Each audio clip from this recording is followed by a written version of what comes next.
Hello दोस्तों, नमस्कार। एक बार फिर से आप सभी का बहुत बहुत स्वागत है मंजिल एकेडमी यूट्यूब चैनल पे। मंजिल एकेडमी यूट्यूब चैनल आपको अपनी मंजिल, चाहे रीट एग्ज़ाम हो चाहे सीटेट एग्ज़ाम हो, उस तक पहुंचाने के लिए लगातार प्रयासरत है। और बिल्कुल बेसिक से, बिल्कुल शून्य से अगर आप रीट या सीटेट या किसी भी तरह स्टेट के टेट एग्ज़ाम में बैठ रहे हैं तो आप मंजिल एकेडमी यूट्यूब चैनल पे बिल्कुल कॉन्सेप्ट अगर समझना है, थ्योरी समझना है बिल्कुल शून्य से, तो आप इसको ज्वाइन कर सकते हैं। और आपको बता दूं साथियों, यहाँ पर जो आपको स्टडी मटेरियल पढ़ाया जा रहा है वो राजस्थान माध्यमिक शिक्षा बोर्ड की किताबों से, एनसीईआरटी की किताबों से और उत्कर्ष जैसे संस्थान में पढ़ाने वाले बेहतरीन शिक्षकों का जो स्टडी मटेरियल है वो उन सब का सम्मिलित रूप आपको एक जगह दिया जा रहा है। ज़्यादा मटेरियल, ज़्यादा थ्योरी या रंगीन पोस्टर लगाकर अगर आप किसी वीडियोस को देख रहे हैं, उससे बढ़िया है एक आप रजिस्टर लेके और जो मैं नोट यहाँ पे पढ़ा रहा हूँ स्टडी मटेरियल को नोट्स बनाकर आप ज़रूर अच्छे से स्टडी करें। मुझे उम्मीद है कि ये आपके बहुत काम आएगा साथियों।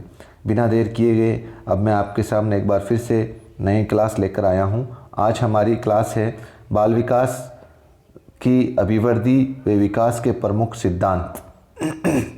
इससे पहले वाली क्लासेस में हमने जो बाल विकास है या बाल मनोविज्ञान, इसकी बेसिक थ्योरी हमने समझी थी, इसके इतिहास के बारे में हमने समझा था और अभिवृद्धि और विकास के अंदर अंतर क्या है उसको समझा था। आज हम साथियों पढ़ते हैं अभिवृद्धि व विकास के प्रमुख सिद्धांत। साथियों सबसे पहले हमें यह समझना है कि अभिवृद्धि व विकास के प्रमुख सिद्धांत या नियम की ज़रूरत क्यों पड़ती है। साथियों किसी भी विद्यार्थी या किसी भी बालक का विकास किस तरीके से होता है उसको जानने के लिए इन सिद्धांतों को, इन नियमों को अपनाया जाता है। तो सबसे पहले आप ये समझें कि बच्चों के विकास के सामान्य सिद्धांतों को जानना एक अध्यापक के लिए आवश्यक है। यानी कि बच्चों के विकास के सामान्य सिद्धांतों को जानना एक अध्यापक के लिए आवश्यक है, क्योंकि प्रत्येक अवस्था की अपनी आवश्यकताएं, विशेषताएं एवं सिद्धांत होते हैं। जो बाल विकास के अंदर साथियों अपने गर्भावस्था से लेकर परिपक्व अवस्था तक जो अध्ययन किया जाता है वो बाल विकास में किया जाता है, लेकिन उनके सिद्धांतों या नियमों को किसी भी अध्यापक को इसलिए अपनाना होता है क्योंकि बच्चों के विकास के सामान्य सिद्धांतों को जानने के लिए ये सिद्धांत आवश्यक है। बाल विकास के जो सिद्धांत हैं वो एलिजाबेथ हरलॉक के द्वारा दिए गए हैं। हरलॉक महोदया है, श्रीमती एलिजाबेथ हरलॉक महोदया, उन्होंने बाल विकास के सिद्धांत दिए हैं। इनकी कुछ किताबें हैं जैसे डेवलपमेंट साइकोलॉजी यानी कि विकासात्मक मनोविज्ञान, और चाइल्ड ग्रोथ एंड डेवलपमेंट यानी बालकों में अभिवृद्धि व विकास। तीसरी है पर्सनालिटी एंड डेवलपमेंट यानी व्यक्तित्व एवं विकास। साथ ही इसमें से सीधा सवाल पूछ सकती हैं, अगर कंपटीशन में अपने को इस बार एग्ज़ाम में पूछा जा सकता है, क्योंकि बाल विकास के अंदर एक या दो किताबों से संबंधित एक सवाल बनता है इस बार, तो आप इसको ज़रूर याद करें। नोट लगाकर एक बात लिखना, विकास के इन सिद्धांतों का भारतीयकरण किसने किया था? प्रोफेसर कुक्कुस्वामी ने। इन सिद्धांतों का भारतीयकरण किसने किया था? प्रोफेसर कुक्कुस्वामी ने। तो सबसे पहले हम देखते हैं सततता या निरंतरता का नियम या सिद्धांत। बाल विकास से संबंधित जो पहला सिद्धांत या नियम क्या है? सततता या निरंतरता का नियम। साथियों यहाँ पर एक बात, सबसे पहले इसकी थ्योरी क्या कहता है ये सिद्धांत? विकास जीवन पर्यंत चलने वाली प्रक्रिया है जबकि वृद्धि कुछ समय बाद रुक जाती है। विकास जीवन पर्यंत चलने वाली प्रक्रिया है जबकि वृद्धि कुछ समय बाद रुक जाती है। विकास के बहुत सारे आयाम, चाहे वो शारीरिक हो, मानसिक हो, नैतिक हो, बहुत सारे आयाम होते हैं, लेकिन वृद्धि का तो सिर्फ एक शारीरिक पक्ष ही होता है। समझ में आ गई होगी बात आपके। विकास तो निरंतर चलने वाली प्रक्रिया, हमने ऊपर भी पढ़ा था, जन्म से लेकर मृत्यु तक की जो वो विकास कहलाता है, लेकिन वृद्धि जो है उसका सिर्फ एक ही पक्ष होता है, शारीरिक पक्ष होता है, और वो एक समय बाद रुक जाता है। तो पहला सिद्धांत सततता या निरंतरता का नियम। अगला सिद्धांत देखते हैं साथियों।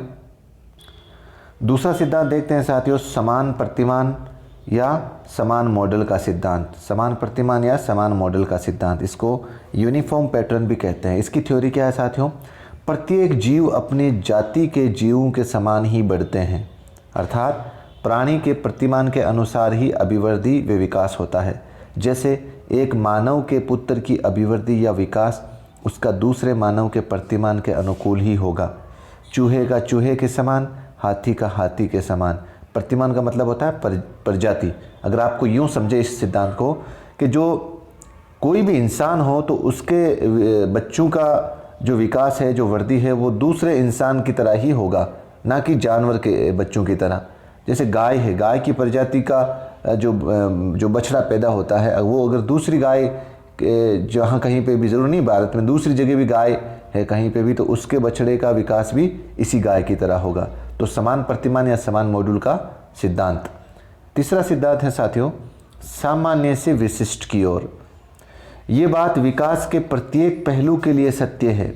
नवजात शिशु अपने सारे शरीर को हिलाता डुलाता है और धीरे धीरे वे छोटी छोटी बातों पर भी काबू पा लेता है। अर्थात पहले बालक एक सामान्य क्रिया करना सीखता है और उसके बाद में उसमें विशेषता लाता है। यानी कि देखो, इसका एग्जाम्पल अगर हम समझे तो जैसे मान लो कि कोई एक आप डांस सीखना चाहते हो, तो डांस सीखने के लिए आप सबसे पहले छोटी छोटी क्रियाओं से शुरुआत करेंगे आप। जैसे पहले हाथ हिलाना, उंगलियां हिलाना, फिर पैर हिलाना, फिर उसके बाद में पूरे शरीर को हिलाना, और तब जाकर आप पूरे उस एड को, जिस पे आप डांस सीख रहे हो, उस एड पे आप अच्छे से इसको समझ सकते हो कि भाई धीरे धीरे सामान्य से विशिष्ट की ओर। जो सामान्य क्रिया है, अगर आप उसमें एक्सपर्ट हो जाते हो तो फिर वो आपके लिए विशिष्ट क्रिया हो जाती है। अगला सिद्धांत देखते हैं हम साथियों, परिमार्जिता का नियम। परिमार्जन का मतलब होता है धारण करना। जब अभिवृद्धि व विकास को अर्जित किया जाता है, प्राप्त किया जाता है, तो वह परिमार्जन का नियम कहलाता है। जैसे जिम में जाकर बॉडी बनाना, यानी कि अर्थात अभिवृद्धि वातावरण से अर्जित होती है। ये बात बहुत इंपॉर्टेंट है साथियों, अभिवृद्धि वातावरण से अर्जित होती है, जबकि विकास वातावरण प्लस वंशानुक्रम दोनों से अर्जित होता है। अभिवृद्धि तो सिर्फ वातावरण से अर्जित होती है, जबकि विकास वातावरण और वंशानुक्रम दोनों से अर्जित होता है। यहाँ पे परिमार्जिता का नियम, आप कंफ्यूज मत होना साथियों। परिमार्जन का मतलब होता है धारण करना या अर्जित करना। अगर आप जिम में जाते हो, तो जब जिम में जाते हो तब आपने देखा होगा आपकी बॉडी जो है वो एक नॉर्मल होती है, लेकिन आप 2-3 महीने, 4 महीने, 5 महीने, 6 महीने बाद में जब बॉडी बनाकर बाहर निकलते हो, तो आपने ये अर्जित की है, मेहनत करके इसको प्राप्त किया है, इसको धारण किया है, तब वो आपका विकास क्या कहलाएगा? परिमार्जिता का नियम या सिद्धांत कहलाता है। अगला सिद्धांत है साथियों, सिर से पैरों की ओर, जिसका मस्तिष्क का अधोमुखी विकास भी कहते हैं। इसका दूसरा नाम क्या है? मस्तिष्क का अधोमुखी विकास। एक बात, ये बात जो है सीफेलोकॉडेल, ये नाम आपको याद रखना है साथियों। सीधा सवाल पूछ लेते हैं इससे कि भाई सीफेलोकॉडेल किस सिद्धांत को कहा जाता है, तो इंग्लिश वाला नाम भी आपको हमेशा याद रखना है। सी फॉर सीफेलो से सिर, सी से सिर याद रख लेना, सी से सीफेलो याद रख लेना। तो सिर से पैरों की ओर सिद्धांत, जिसका दूसरा नाम मस्तिष्क का अधोमुखी विकास भी है। मनुष्य में विकास की एक निश्चित दिशा होती है। विकास सर्वप्रथम मस्तिष्क से प्रारंभ होता है, तत्पश्चात विकास की प्रक्रिया पैरों की ओर गतिशील होती है। इसके बाद में विकास जो है वो पैरों की ओर गतिशील होता है। सबसे पहले सिर का विकास होता है, फिर गर्दन, फिर धड़, फिर शरीर, फिर पैर, इस तरीके से। यानी कि दिशा से संबंधित, अगर आप, ये जो सिद्धांत है ये दिशा से संबंधित सिद्धांत है, यानी कि इसके अंदर एक दिशा के अनुसार, एक दिशा की ओर आपका विकास हो रहा है, और वो दिशा क्या है? सिर से पैरों की ओर। अगला सिद्धांत देखते हैं साथियों, केंद्र से शिरों की ओर, या इसका दूसरा नाम अपन बोल सकते हैं निकट से दूर का सिद्धांत। ये भी दिशा से संबंधित ही सिद्धांत है। एक फिक्स दिशा, दिशा का मतलब एक आपके सामने एक दिशा सूचक, जैसे आप बोल सकते हो कि भाई एक दिशा अंकित की गई है, आपको उसी तरफ जाना है। तो सबसे पहले आप, अभी दिशा से संबंधित 2 सिद्धांत है हमारे पास, सिर से पैरों की ओर, और दूसरा है केंद्र से शिरों की ओर सिद्धांत, जिसका दूसरा नाम है निकट से दूर का सिद्धांत। इसका नाम भी बहुत इंपॉर्टेंट है, ये जो इंग्लिश नाम है प्रोक्सिमो डिस्टाल नाम है, प्रोक्सिमो डिस्टाल। इसका इंग्लिश नाम भी आपको याद करना है साथियों, याद करना है। मैं अभी भी बोल रहा हूँ। ये कहते क्या है, ये सिद्धांत क्या कहता है? विकास का केंद्र बिंदु तंत्रिका तंतु, यानी कि जिसको अपन नर्वस सिस्टम भी बोलते हैं, तंत्रिका तंतु, जिसको अपन नर्वस सिस्टम भी बोलते हैं। तो ये सिद्धांत कहता है विकास का केंद्र बिंदु तंत्रिका तंतु होते हैं, अतः सर्वप्रथम एवं सर्वाधिक विकास मस्तिष्क का, तत्पश्चात निकटवर्ती अंगों का होता है। अर्थात पहले केंद्रीय भाग विकसित होता है, उसके बाद लिम्स, जिसको अपन शिराएं बोलते हैं, वो लिम्स बढ़ती हैं, वो भी एक निश्चित दिशा की ओर। आप जैसे यहाँ पे एक चित्र बनाया हुआ है, जैसे ये आपकी रीढ़ की हड्डी मान लो, या हाथ की हड्डी मान लो, या पैर की हड्डी मान लो।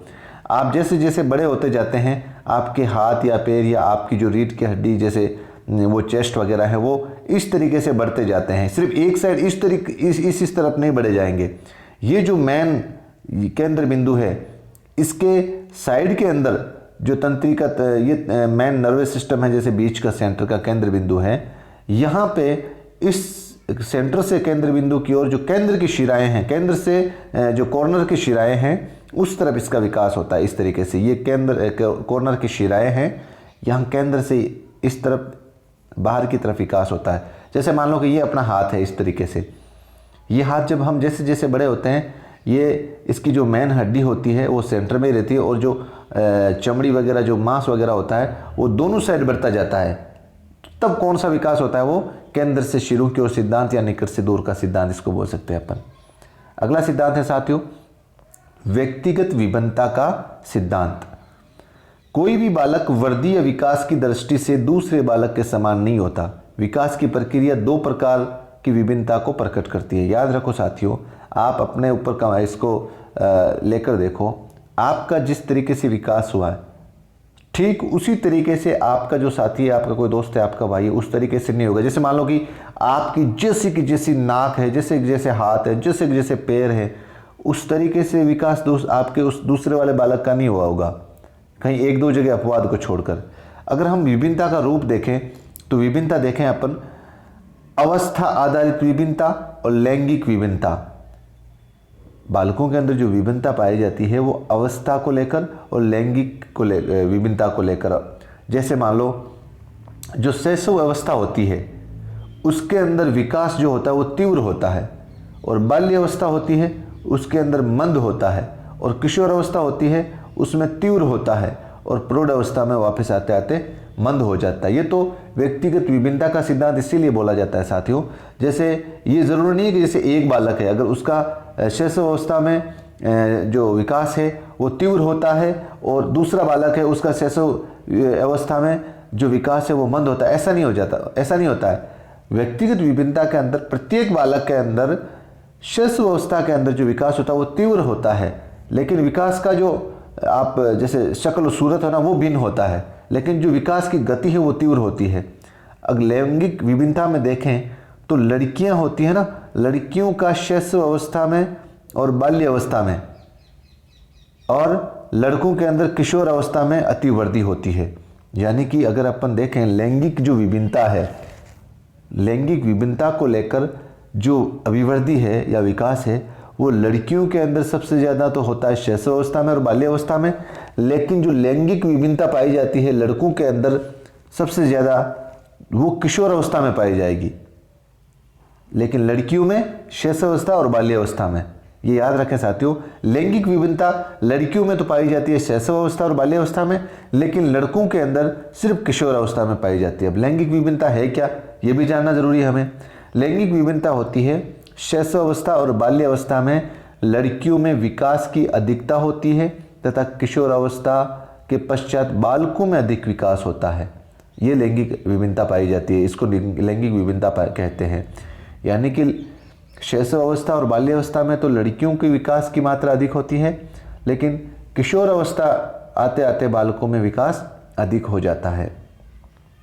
अगला सिद्धांत है साथियों, वर्तालुकार या चक्राकार सिद्धांत इसको बोलते हैं। मानव का विकास रेखीय ना होकर चक्राकार होता है।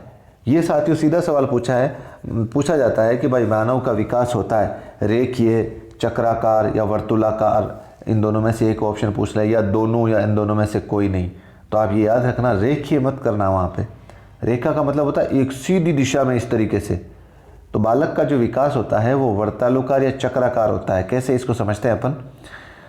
मानव विकास रेखीय न होकर चक्राकार होता है। एक बालक के सभी क्षेत्र या पहलू एक साथ विकसित नहीं हो सकते।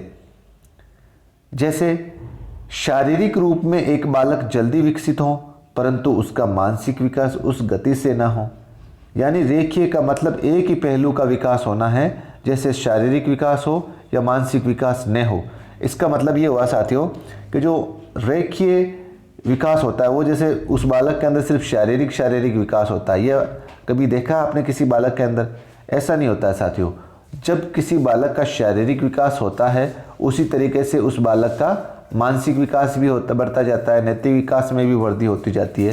तो इस तरीके से इस सिद्धांत को वर्तुलाकार सिद्धांत कहते हैं। जैसे 2 वर्ष का कोई बालक है, अगर उसके अंदर जैसे यहाँ पे शारीरिक विकास हुआ, फिर आपके मानसिक विकास ऐड हो गया, फिर नैतिक विकास ऐड हो गया, जैसे जैसे बालक बड़ा होता जाता है विकास के जो विभिन्न पहलू हैं उनका विकास होता जाता है।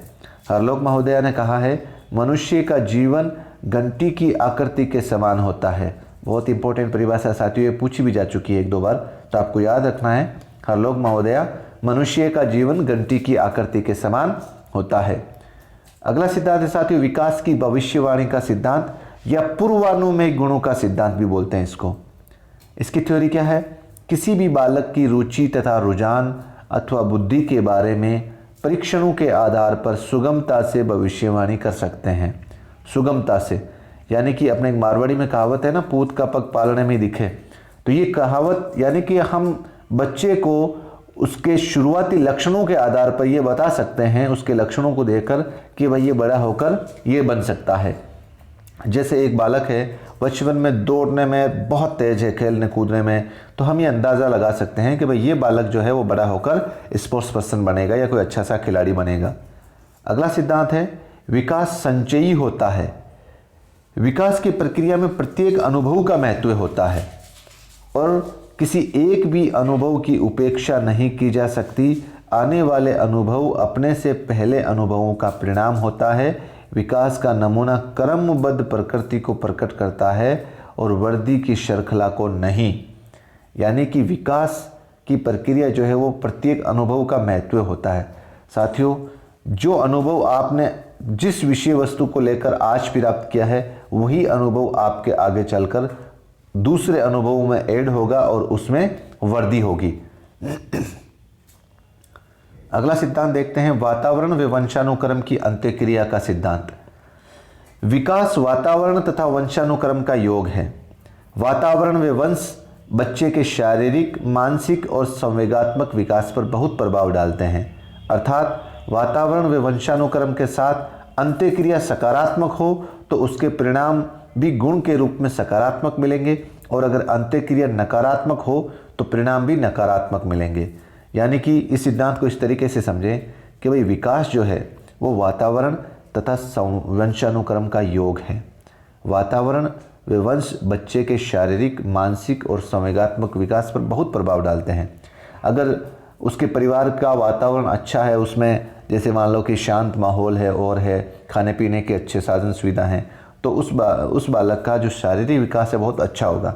लेकिन वहीं दूसरी ओर जैसे बहुत ही ज़्यादा गरीब हो, खाने पीने का अच्छा सामान नहीं है और उनको स्वास्थ्य को लेकर उसकी व्यवस्थाएं सही नहीं हैं, तो उस बालक का जो वातावरण है वो शारीरिक विकास उस वातावरण में बहुत कमज़ोर होगा। इस तरीके से हमने साथ ही यहाँ से एक सीधा सवाल पूछा जाता है, व्यक्तियों में एक दूसरे से भिन्नता क्यों होती है? तो इसका उत्तर आपको करना है वातावरण व वंशानुक्रम के बीच अंत्यक्रिया या अन्योन्य क्रिया के कारण। सीधा सवाल पूछ ले और आपको ऑप्शन में यही ध्यान रखना है, व्यक्तियों के अंदर आपस में एक दूसरे से भिन्नता होने का प्रमुख कारण क्या है? वातावरण व वंशानुक्रम के बीच अंत्यक्रिया या अन्योन्य क्रिया के कारण। फ्रैंक महोदय है वो क्या कहते हैं, प्रत्येक व्यक्ति की जीवन यात्रा एक चौड़ा मार्ग है जिस पर प्रत्येक व्यक्ति को चलना पड़ता है। बहुत सही फरमाया इन्होंने कि भाई प्रत्येक व्यक्ति को जो जीवन यात्रा है वो एक चौड़ा मार्ग है जिस पर प्रत्येक व्यक्ति को चलना पड़ेगा। जो गेसले महोदय है उन्होंने क्या लिखा है, व्यक्तिगत विभिन्नता का फैलाव उतना ही है जितना मानव जाति है। व्यक्तिगत विभिन्नता का फैलाव उतना ही है जितना मानव जाति है। तो साथियों, आज हमने जो विकास, अभिवृद्धि और विकास को लेकर जो सिद्धांत हैं जिनसे एक सवाल डेफिनेट आपको पूछा जाएगा, इसकी बेसिक थ्योरी, इसके कॉन्सेप्ट को हमने समझा और उम्मीद करता हूँ आपको पसंद आएगा। मेरा आपसे यही निवेदन है कि आप जो आपके साथी जो आपके परिवार के कोई मेंबर हैं जो रीट सीटेट का एग्ज़ाम पहली बार दे रहे हैं और शिक्षा बाल मनोविज्ञान को बिल्कुल कॉन्सेप्ट को अगर समझना है, शून्य से अगर समझना है एग्ज़ाम के पॉइंट ऑफ व्यू से, तो आप उस तक हमारे इस चैनल को ज़रूर पहुंचाएं। आप अगर चैनल पर नए हैं तो आप भी इस चैनल को ज़रूर सब्सक्राइब करें और अगर वीडियो पसंद आई है तो लाइक और शेयर ज़रूर करें। अब दीजिए मुझे इजाज़त। जय हिंद, जय भारत।